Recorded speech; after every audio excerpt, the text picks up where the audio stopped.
राजा और एक रानी थे। उनके एक बेटा और एक बेटी थी। बेटी की शादी हो गई थी।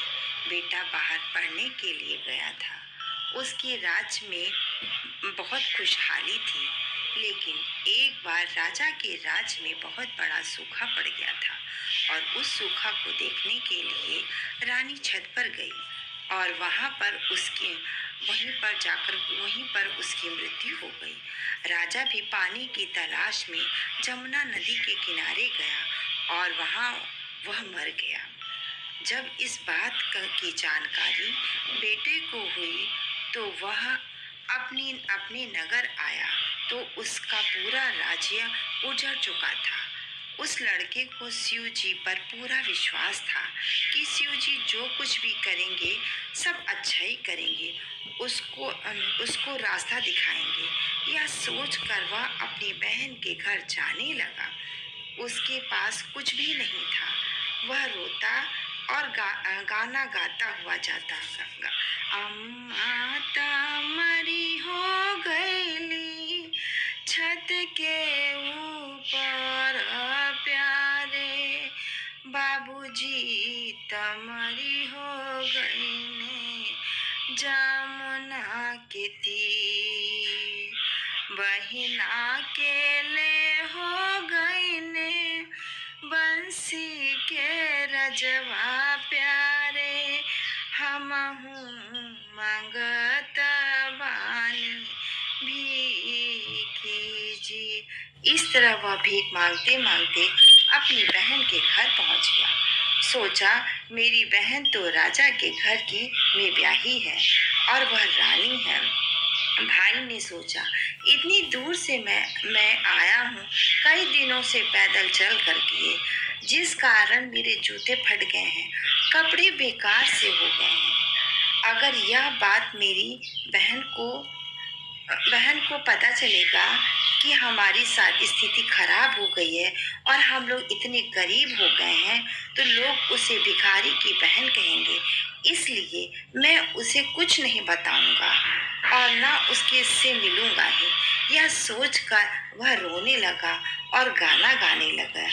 अम्मा तमरी हो गईली छत के ऊपर प्यारे, बाबूजी तमरी हो गईने जमुना के तीर, बहिना के ले हो गईने बंसी के रजवा प्यारे, हमहू मांगत बानी भीखी जी।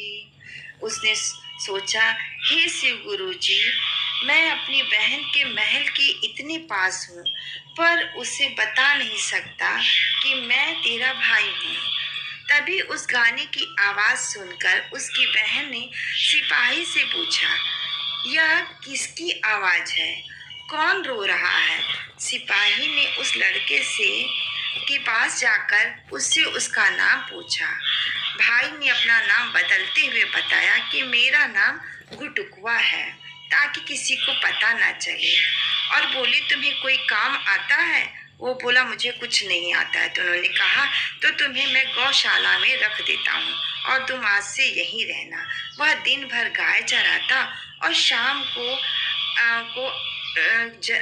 को रानी जब अपनी बालकनी में आती तो वह नीचे से ही देखता था और खुश हो जाता था। जब वह गाय चराने जंगल में जाता तो वह बहुत रोता। एक दिन वह रो रहा था, तभी वहीं से शंकर और पार्वती माता जा रहे थे। पार्वती माता जी ने पूछा, हे भोलेनाथ, इस जंगल में ऐसा कौन व्यक्ति है जो इतना दुखियारा है, जिसके रोने की मात्र से जंगल के सारे हे भोलेनाथ, इस जंगल में ऐसा कौन व्यक्ति है जो इतना दुखियारा है, जिसके रोने की मात्र से जंगल के सारे पत्ते झड़ गए हैं? शिव जी बोले तुम औरतों का स्वभाव ही ऐसा होता है कि हर चीज जानना चाहती हो। चलो यहाँ से चलो। पार्वती जी की इधर उधर देखने लगी कि किसके रोने की आवाज आ रही है। तभी तभी उस लड़के पर उसकी नजर पड़ी। उसके पास जाकर पूछा, बेटा तुम क्यों दुखी हो? लड़के ने सारी बात पार्वती माता को बताई। माता ने कहा, शिव जी मुझे खोजते हुए इधर ही आ रहे हैं, तुम उनका पैर पकड़ लेना। और अपनी से कहा। तभी भोलेनाथ वहां पहुंचे। उस लड़के ने झट से शिव जी का पैर पकड़ लिया। भोलेनाथ जी बोले, मेरा पैर तो छोड़ो। उसने अपनी सारी बात कही। मैं तब तक नहीं छोड़ूंगा जब तक आप मुझे वचन नहीं देंगे कि आप मेरा सब कुछ ठीक कर देंगे। भोलेनाथ जी ने कहा, ठीक है, तथास्तु कहकर कहा कि सब ठीक हो जाएगा। कहकर अंतर ध्यान हो गए। उस लड़के के पास अच्छे कपड़े, जेवर, घोड़े घोड़े आ गए। वह कपड़े जेवर पहनकर घोड़े पर सवार होकर अपनी बहन के घर गया। बहन भाई से मिलकर बहुत खुश हुई। बोली, तुम तो वही घुटुकवा हो। भाई ने कहा, हाँ, मैं बहुत समय बाद आया हूँ, इसलिए तुम मुझे पहचान नहीं सकी। उसने माता पिता के मरने की सब कुछ और राजपाट बिलख जाने की भी बात सब कुछ बताई। और कहा, लेकिन अब शिव जी की कृपा से सब मेरा ठीक हो गया है और सब कुछ ठीक हो गया है। मेरा राजपाट, धन धान